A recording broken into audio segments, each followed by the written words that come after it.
Good afternoon, everybody, and welcome to the campus conversation of the American University in Cairo. My name is Dina Abdel Fattah, and I'm the interim chair of the Department of Economics, and I have the honor to be moderating today's campus conversation. Our conversation will last for 1 hour.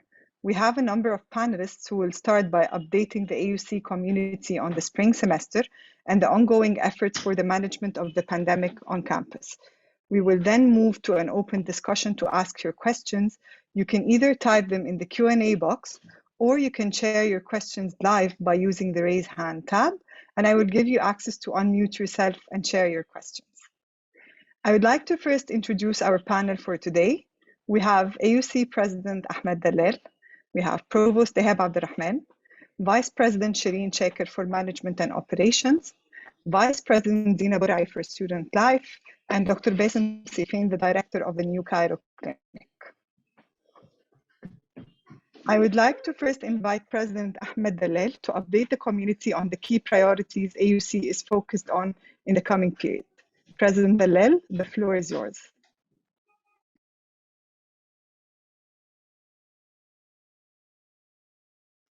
Can you please unmute yourself?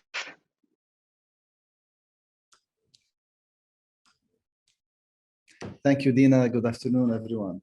I know that there are probably significant concerns about the current situation and the new variant, so I will be brief. I hope to send a message next week elaborating a little more on to the whole community, elaborating a little more on my perspective on things since I've joined 3 months ago now, and also at the beginning of the semester. Very briefly, we continue to engage. I mean, the first thing that I've been trying to do in the last 3 months is to engage with our community to the extent that this engagement is possible within this short time span. There is lots to learn about at AUC, and it's been inspiring to engage with our faculty, with our students, with members of our staff, and learn more about their initiatives. This type of engagement is not just for the sake of general information or to know the institution. Of course, it's important, but it represents the basis for everything we will be able to do together. So I need to engage with the community, and I'm working systematically on it. I've engaged with the faculty individually, through departments, through the Senate and the Senate committees, and through multiple other forums. I've also engaged with different constituencies in the student body, as well as alumni, by the way, again, on a small scale, and I hope it will get more systematic as we move forward. The second thing that we're working on, we're trying to identify and mobilize effort and initiatives around some of the key areas that distinguish AUC. And in this regard, we're working on identifying some of the academic and research areas of excellence, and trying to mobilize, trying to identify ways of supporting these areas. Academic excellence, in other words, is one big rubric and heading. And there are multiple things that we're beginning to mobilize around. We have initiatives spearheaded, of course, by the provost. Initiatives on the student side, you know about them, Dina. You know, you're part of the most recent task force that's going to be integrating our approach to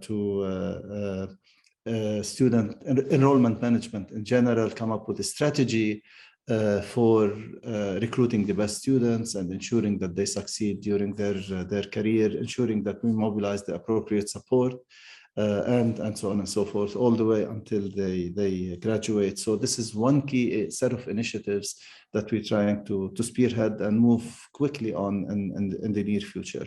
We are working, of course, on identifying areas of research which are unique at AUC, where AUC continues to make a difference and add value not just within the institution, but also in Egypt and in the region. Then the third area, the third set of issues is we always, like all other institutions, like any institution, academic or otherwise, we always need to pay attention to our operational efficiencies and ensure that we have the right capabilities on the operational side so that we could deliver on our intellectual promises. And in this regard, we've identified a number of things that we need to be doing so that we could upscale our performance, and we will continue to work on this in the near future. This is very briefly. I'll be happy to address here or, and in other forums, more specifics, but this is very briefly what we've done in the last in conjunction with all of you, what we've been able to do in the last 3 months. Thank you so much, Mandel, for giving this holistic view of what AUC has been doing and what the key priorities are in the coming period. This has been very useful. I would like to now move to the academic planning for the spring semester. We have all received emails regarding the additional dual delivery rooms on campus. Many of us are participating in the pilot for the seating chart during the winter semester. So Provost Abdulrahman, would you please update us on, or update the community on how the lessons learned in the fall semester are guiding the planning for the spring semester? Of course. Thank you, Dina. And yes, even the COVID management committee met yesterday to discuss the plan for the spring 2022 and to look at the situation on campus as of today. The plan for spring 2022 is to continue our face-to-face delivery of our classrooms, of our classes. As you know, we have taken measure in the fall to make sure that we ensure social distancing inside the classroom. That means that we increase the number of sections at the university. We also distributed the classes over 6 days, not only over 4 days. We will continue that practice in spring 2022. On top of that, we enhanced our case tracing system, and I believe my colleague Shireen Shakir will talk about that. And also we added a new initiative, which is seating charts inside the classroom, where every student will sit in a specific seat. That will actually make it easier and faster and cheaper for us to trace the cases in the classroom. And also my colleague Shireen Shakir will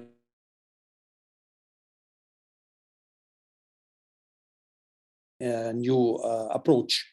For the dual delivery classrooms, we are on our way to convert all of our classrooms in the university to be able to teach in dual delivery mode. That means a student can be in class and another can be online, and the faculty is in class teaching that class. Before the fall 2021, we converted 9 of our classrooms into dual delivery classrooms. Before the start of spring 2022, we will reach to almost 30 classrooms, to exactly 29 classrooms, to be equipped with the needed equipment to be dual delivery classrooms. And by the end of the summer, all of our classrooms will be will have the capability for dual delivery instruction. And also the CLT have communicated, that's what you're referring to, Dina. The Center of Learning and Teaching has communicated to the faculty who will be teaching in those classrooms, so they can be trained on 2 things. 1, to use the technology. 2, the pedagogies that should be adapted in those classrooms. That's for the dual delivery. There is also something that we have been working on, which is also requested by our colleagues on faculty, which is the accommodation policy. And we will be publishing the policy very soon in a communication to the community. What is the policy, who fits in that policy, and what are we supposed to offer accommodation for faculty members who are concerned about their health and fall within the category of high-risk people. Thank you very much, Provost Abdulrahman, for these updates. As a person who has tried both systems, the dual delivery systems and the seating chart, I'm saying that both of them have actually been very empowering with the teaching in the last couple of semesters. So thank you very much for these updates. So after hearing more about these updates on the academic planning, I'm sure our students are also very eager to hear more about student life on campus during the spring semester. So VP Dina Borai, would you please provide updates to the students regarding student life and especially regarding their commencements? Thank you very much for the introduction, and wishing everyone a happy and better year for 2022, inshallah. I think I am optimistic with the students. The most important event that is happening in January is the cap and gown, which is of course a tradition that AUC always does for undergraduate students, and it is led by the Office of Student Life and the Student Union. The dates are January 21st, 22nd, 23rd, and possibly 24th. Why are we doing several cap and gown? Because we used to do one, but because of the situation, the Omicron is rather contagious. So we have broken it up into groups of 150 per event. And we are holding these cap and gown events, the multiple events, in 2 locations, different locations, so that we make sure that there is social distancing. And the cap and gown events, which means where parents come, students are allowed to bring up to 3 of their family to celebrate, and they wear the caps and gowns and they take pictures.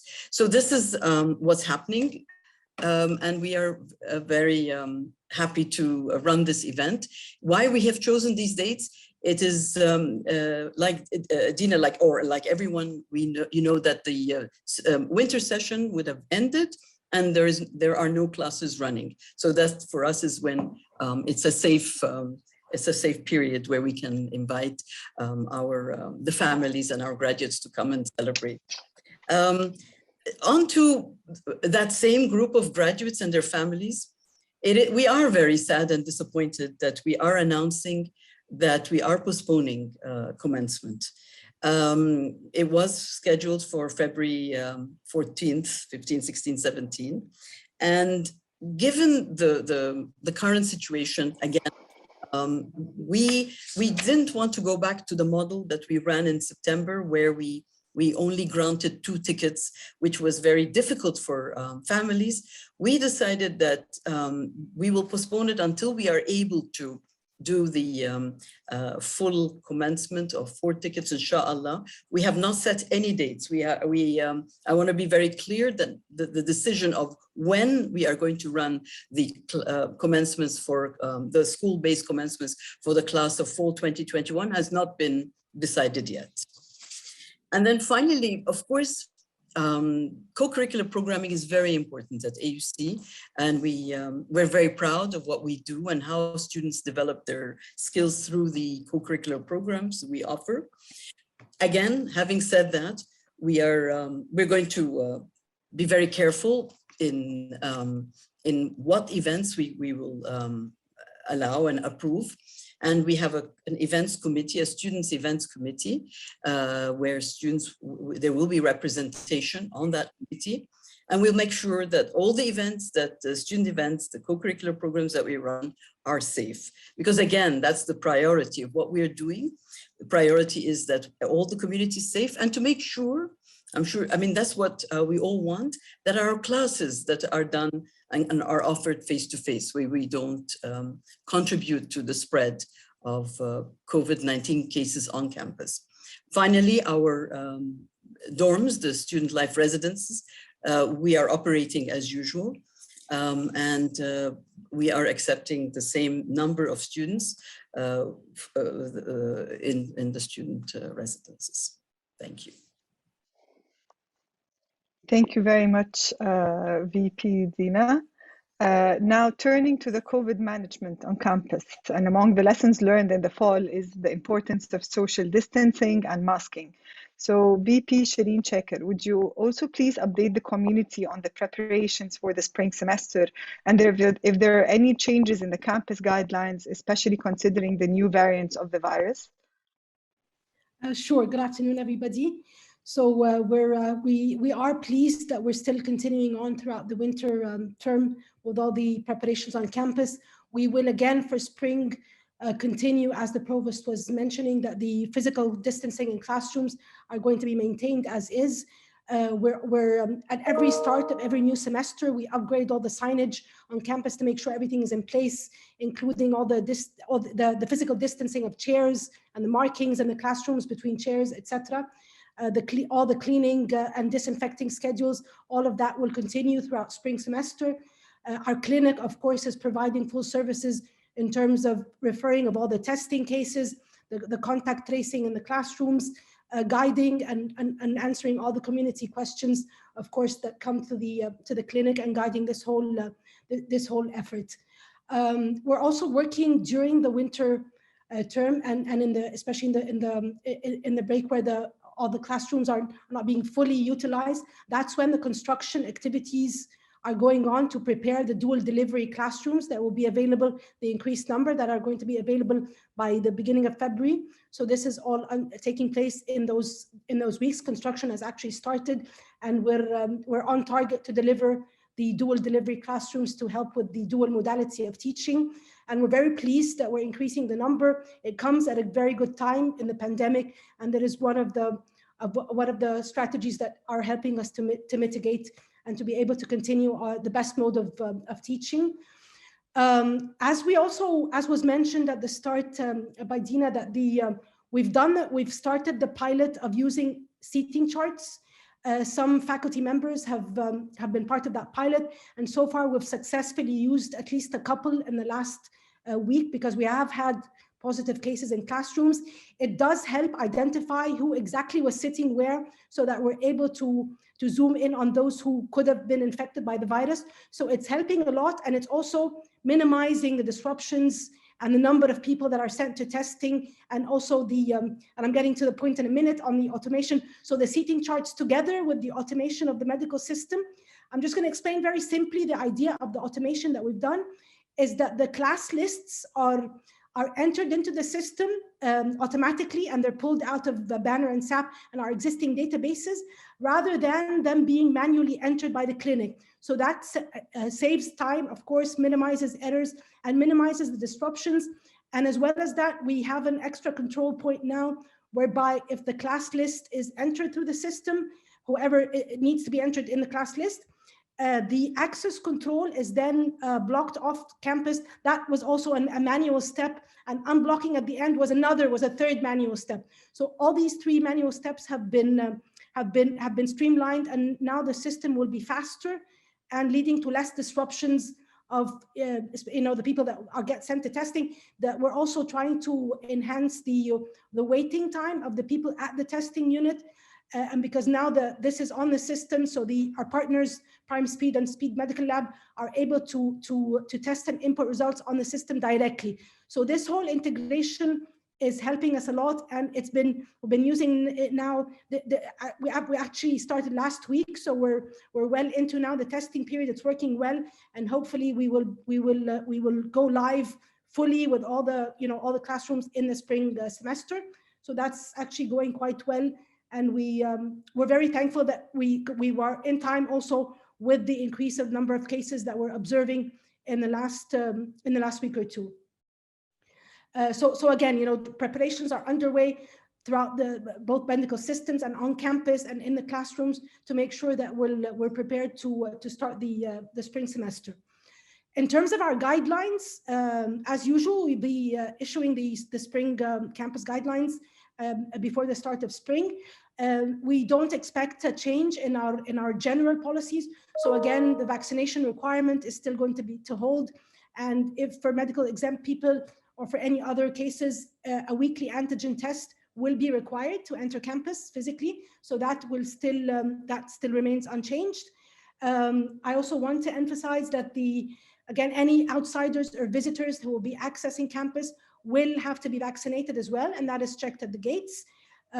We also will be observing the events in particular throughout January, as we are observing increase in number of cases, to make sure that important events are taking place, and we are still maintaining a cap on the numbers. We're trying to be diligent, especially during January, until we see the starting of the numbers starting to be steady and to start on the decline, hopefully soon. So that's in terms of what's expected ahead. And hopefully we hope that we continue face-to-face instruction, and we don't see any other sharp increases going forward. Thank you. Thank you very much, VP Shireen. And actually, this is very good news about the automation system and making the process smoother and faster with regards to that. Moving on to the medical side. So, Dr. Bassem, can you please provide the community with updates regarding the medical situation? Thank you, Dr. Dina. It's obvious through the past couple of weeks that there is an increase in number of cases all over the world. Of course, it's not only on our campus and not only the national numbers, but everywhere the numbers are getting higher. Experts are monitoring the situation closely. Most of the experts are considering that it's too early to define whether this is going to be the endemic picture of the new flu or not, because of the unstable and the unpredictable transmission of the current variant. Meanwhile, the clinic continues in the light of the current changes. We continue to maintain our way of tracking cases, tracing the contacts, and the testing in within the right protocol. We try to do our best to maintain the campus as a safe environment for everyone without causing a disruption of the current services and regarding also the classrooms. It's to be known that in the face of the current situation, people are required to go back to the original guidelines for protection, using the protective equipments. Masking is very important, social distancing, frequent hand washing, and avoiding closed, poorly aerated areas. Those measures are, since the pandemic started, it has been the cornerstone of protection, and they are still are, especially when we face a new change that cannot be, experts cannot determine how to face these changes, except for the protective equipment and the vaccination. Those are the main lines now for protection, in addition to the usual protocol of tracking, tracing, and testing. We try to maintain everyone diligent to face these changes. I also encourage the whole community to be diligent in following the protective precautions. Thank you. Thank you very much, Dr. Bassem. Actually, before opening the floor for any discussions, I'd like to go back and invite President Dallal to make a few comments on the situation of COVID. Thank you, Dina. As everyone can notice, there is a huge amount of effort on behalf of all of our colleagues on multiple fronts to manage this pandemic situation. I mean, this has been happening for the last 2 years. We've had to improvise, and yet again, when we thought that it's over, we have another wave, we have another variant, and we're trying to understand, like everyone in the world, we're trying to understand how to deal with it. And our colleagues are really working around the hour, and in some cases around the hour. Certainly in the clinic, they're working around the hour to address this situation, but we're working on so many different fronts to try to enhance our response, because, you know, the virus is ahead of us. The virus is much smarter than all of us, as it were, and keeps on changing, and we really need to catch up with developments. Just very broadly, I don't have much to add to what our colleagues said. Very broadly, we're still committed. We maintain our commitment to balancing, on the one hand, delivering in-person education, returning to normalcy to the extent that we can, and on the other hand, trying to do that as safely as possible. Last semester, as you know, we gradually started to to allow more activities across the university, so that because we felt that we're doing better and so on. There were concerns that were raised by members of our community, which we tried to address, both on the operational side, but also in terms of the development of the accommodation policy and so on. And we tried to address these, but also while maintaining in-person education, but also increasingly allowing more larger activities and more activities, allowing access to campus to vaccinated alumni and so on and so forth, allowing sports events and activities, the organization of sports activities. And just on this, as an aside, as a footnote, we're proud of the achievements of our students. They've just recently competed in the national tournament, and as usual, have done very well. Have received a number of gold, silver, and bronze medallions in these activities. Now the situation is moving. The pendulum is swinging in the opposite direction.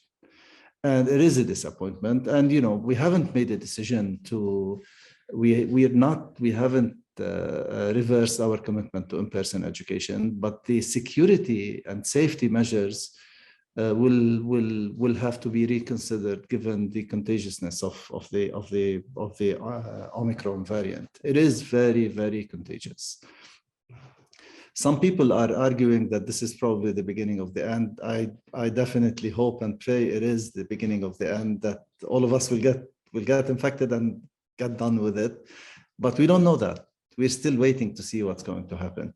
We're benchmarking. I mean, we're looking at current patterns in the country, patterns on our campus, patterns globally. We're looking at responses, global responses to the variant, to this particular variant. And we still are on the conservative side of things, because one can never be too conservative when it comes to safety and health.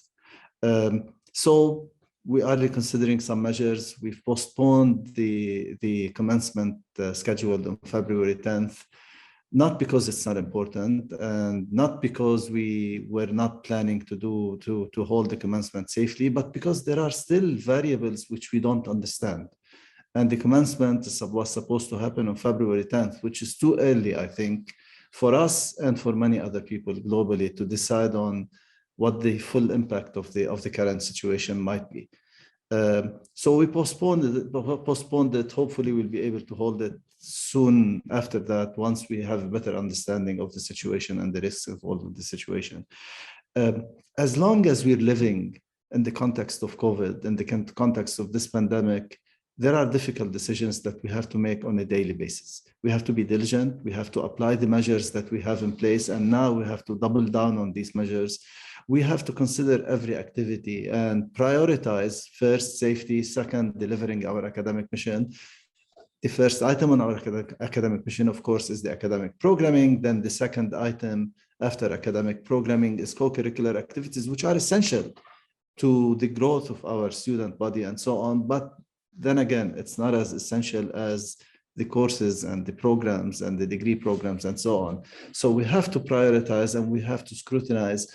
And again, as I said on several earlier occasions, nothing we do is perfect. We have to revisit everything that we're doing, rethink it, and refine it and learn as we move forward. As you've seen from the comments of all of my colleagues, we are really trying to learn. We're trying to institute. We are at the forefront. I mean, we're pioneers when it, you know, in on the national context, on the national, you know, in Egypt, we are pioneers in introducing measures and teaching remotely and on teaching in hybrid modalities and providing and so on and so forth. Still, we learn every day. We will listen to members of our community. We'll deliberate and do our best to do the right thing, to balance yet again our commitment to in-person education, which I hope we'll be able to maintain, and our commitment to safety.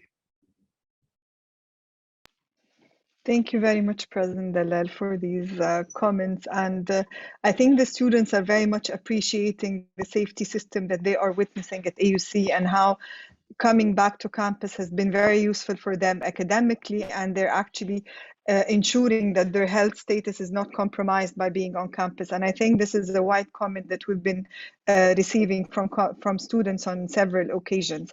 Building on this, and even though the answer was made in few discussions here and there, but I want to echo some questions coming from the students on this point in specific. What is our situation in supporting or allowing students to participate or attend physically events that are happening internationally? I know the answer was there in the discussion, but maybe we need to have a clear, straight answer on this. I can start, and of course my colleagues can chime in and jump in. Regarding international trips, we had in our task force, we had, of course, again, based on the guidelines, the CDC guidelines, we had approved that we will approve any international travel to the CDC classification of the 4 levels. I don't know if people know that the CDC has classified the level of risk of COVID in countries all over the world. What we have decided in our committee that we will allow any travel to the level 1 countries. And so that's so far, that is as far as the international travel. And of course, when we approve international travel, it has to be very much now, especially as the president and the provost and all of the panelists, within this Omicron, we are experiencing the Omicron variant. We have to be very careful if this international travel is now business critical. That is when we make such a decision in the next few weeks for international travel to a level 1 country, we are still going to scrutinize this very carefully. As we agreed yesterday in our task force, it's a very difficult time now, and we want to make sure we're doing the right thing. Because of course, Dr. Dina, you know, the risk is when we send international students to, when we send our students to overseas with a chaperone, the thing is, what is always in our minds is the what if. I keep thinking, you know, what if a student gets COVID there? So the day before, for example, they're coming back to Cairo. What do? We can't leave the student alone. You can imagine all of and it is our responsibility. We need to, so we always look at it from the point of view of risk and how much and how important is that international travel at that time. Of course, any of my colleagues should jump in and add further of how we handle these issues with students. Okay, does anyone want to add anything to this point that was raised by VP Zina? Okay, so I can actually move on. I want to invite actually attendees to keep their questions coming or to raise their hands if they want to participate. But meanwhile, I would like to direct a question to Provost Abderrahman. So we are aware that some faculty have actually tried the dual delivery themselves, and they consider themselves very courageous to be among the first group to try this hybrid system of teaching. And honestly, it has been a very successful experience for all of us.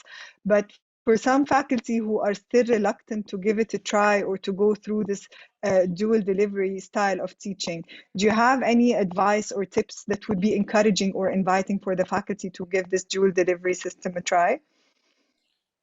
Thank you, Dr. Dina, for the question.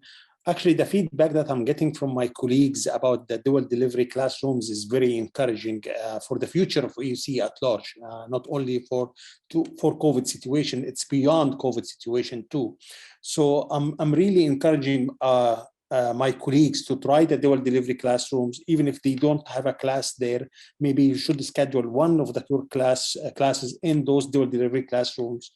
Talk to the Center of Learning and Teaching, explore the possibilities that you can do inside those classrooms with the Center of Learning and Teaching. It opens new doors for new pedagogies and new activities inside the classroom. It's really exciting. I would also say that not only this, also the interactive classrooms that we have three now, Shireen, right? Shireen, 3 on campus, and we'll be increasing them. Also try to schedule one of your classes in those interactive classrooms. But before you do this, please talk to the Center of Learning and Teaching, plan for that class to be delivered in those classrooms, and try new pedagogies. I cannot really wait to teach in one of those classes. I would actually like to take this chance and thank CLT for being extremely supportive in preparing all the faculty for the return back to campus and trying these different classrooms and different pedagogies and receiving this intensive training before the start of the semester. It has been very comforting to try the new techniques after having received those trainings. There is another question regarding the seating charts, and the questions are mainly, what if faculty have not been regular in updating their seating charts on every class basis? Do we have an alternative tracing system that we're going to follow, or in the case of a suspect case, the whole class will now be in isolation? Yes, let me take this one. So I mean, there's 3 really alternatives. Alternative number 1, which may be easier for some faculty to implement in their classrooms, is to do a fixed seating chart.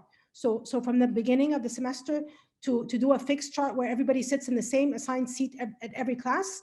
In that case, the faculty member is asked to send the clinic that this is going to be a fixed chart. It will not change throughout the term. That's easier for everybody because then they don't need to do it every single class. That's option 1. Option 2, if that is not feasible and the students don't like that, or the faculty doesn't want to do that, then it has to be done every single class, and it's placed in a plexi holder at the door of the back of the class. And our mailing team brings it through and delivers it to the clinic. So and as a backup situation, but the primary is that the faculty member emails the chart not every time, but every time a positive case is found in the class. So they just keep the list on their phone, and when the clinic approaches them, they then send them the chart. That's option 2. If none of the above and the faculty member had not done a chart at all, then we have no option but to go ahead and test the complete class list. So everybody gets sent to testing, which of course is a lot of over-testing and not needed, not part. So that's why we're encouraging more and more faculty to participate in the seating charts program, whether by a fixed chart for the whole term, or by every time passing it around like an attendance sheet and then placing it at the back of the class, and we will take care of the rest. Dr. Dina? Sorry, I was muted. VP Dina, you want to add something to this? I just want to add one comment that regarding our system. When there is a contact case, it isn't a 1-week isolation. It is, I think Dr. Bassam can give the more precise. It's I can't remember now exactly how many days, and they're sent to get an antigen test. So automatically they don't have access until they come. They take the antigen test, and if they're fine, they're allowed in campus. Dr. Bassam, would you please elaborate on that process to make it clear to all? Yes, Dr. Dina, thank you. Yes, whenever there is a classroom contact, and if you are going to use the testing of the whole class list, yes, the class will be tested on the 4th day. After they get a negative antigen test, they are all having access into the campus. And now with the automated system, it's done automatically. Once the testing unit submits a negative result, then the access is active again.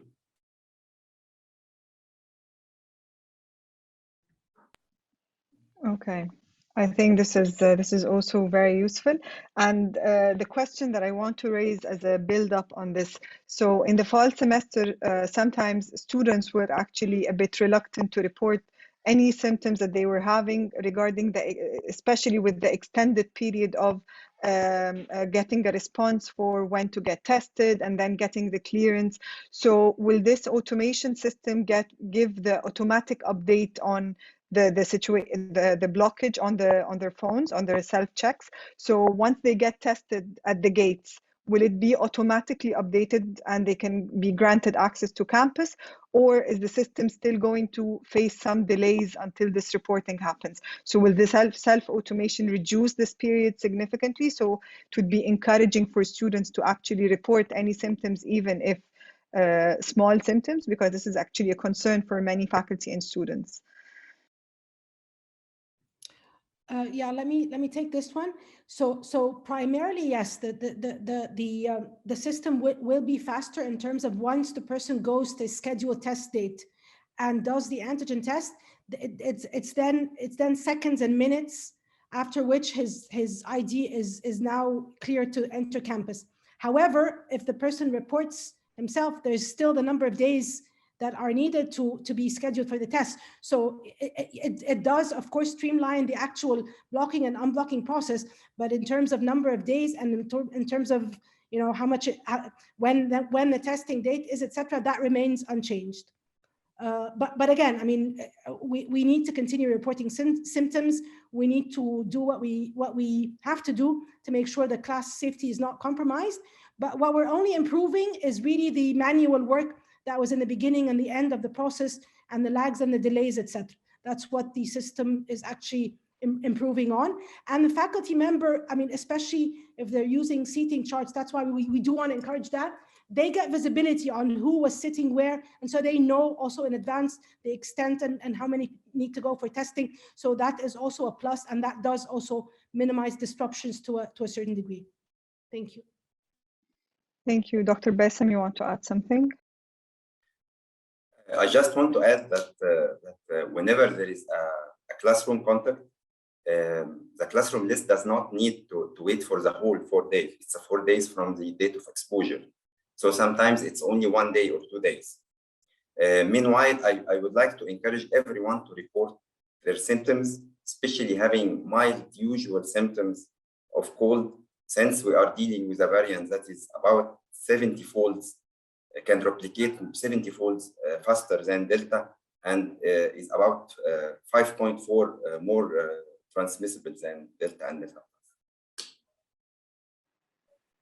Thank you very much, Dr. Bassem. Dr. Dina? I also want to clarify regarding the timing of reporting. The whole system that VP Shireen and Dr. Bassem have worked on, it's now is going to make it much faster. But at the end, we want to be very clear that it is completely and totally dependent on the students' self-report. What we have seen over the last, this whole semester, that many times the students reported way later, and sometimes the faculty get very disturbed when they get the notification from the Office of Dean of Students, which is triggered by an email, automatic email from the clinic, and then we send it to the faculty. So we just want to be very clear, once again, this is not the first time we're saying it, it is totally dependent on the self-report in terms of students, and of course, self-report of faculty and staff. It's the whole community. But given that our students are quite a large number, so just want to remind everyone that, we want and encourage self-report, of course. Thank you. There is actually another question or some questions about the seating chart. So there is a question saying, how will we get access to the seating chart? Will it be sent to us all to automatically complete on day 1 of class for all of our classes and update if and when needed? And I actually want to add something to this question, especially for faculty who are considering teaching dual delivery and are adopting the seating chart, given that I'm trying both of them this winter. So students are rotating in the class. So if we're adopting a fixed seating chart, can we make it any easier for the faculty to label the chairs or label the seats in a way to facilitate this recording or creating this seating chart or fixing a seating chart? Okay, let me answer that one. So seating charts are only applicable for general purpose teaching classrooms. They cannot be used in labs or studios. And for the set of classrooms that are going to be general purpose teaching classes at the start of spring, the seating charts are already printed and are left at the plexi behind the door in every single class. So all the faculty needs to do is pull a chart and have the attendance sheet being filled out and take a picture and leave it on their phone. That is what needs to be done. And so again, we will be communicating with those who are using those set of classrooms that are eligible for seating charts at the start of spring, as we've done at the start of winter. I hope that's clear. Let me know if something's not very clear. Yes, I believe it's getting more clear, and I hope as faculty get to try it on a daily basis themselves, they're going to find the process very smooth and easy. It's all about making sure that you have a picture of this seating chart, because when you put it back in the plexi where it is, there's someone that comes and collects the seating charts at the end of the day. So you have a copy of it. So whenever you are requested about a seating chart, you have access to it yourself. Okay, so I think we are approaching the final points. We're approaching the end time for our session. So I would like to invite President Dallal to give final concluding remarks. Thank you, Dina and colleagues. Last semester, the university made the decision to come back to campus and teach in person. And this hasn't been an easy decision, obviously, after a year and a half of the pandemic. It required a huge effort truly on behalf of all segments of our population. And I think we can safely say there were glitches, but this experiment was highly successful, and it wouldn't have been possible to pull it through if it weren't for the efforts of our faculty, of our students, and of our staff. So I'm grateful to all of you. I'm grateful on behalf of all of you to all of you. I personally also, I'm grateful to members of the community who've generously welcomed me into the community, me and my family, in the last 3 months, and also generously shared their views and opinions. There is no shortage of opinions, by the way, which is great, which is wonderful. And I look forward to another successful semester. I know we will face difficulties, but I trust we'll be able to face them successfully and move forward. So thank you all for everything that you've done. Thank you so much, President Dallal. I would actually like to thank you all for joining our campus conversation today. I am sure more of the AUC community who were not able to join us live will be watching the recording sessions to get more updates regarding the spring semester with the very rich information that was shared during this panel. So I would like to thank President Dallal, Provost Abderrahman, VP Shaker, VP Borai, and Dr. Bassem for participating in today's campus conversation, and looking forward to another fruitful semester at AUC. Thank you.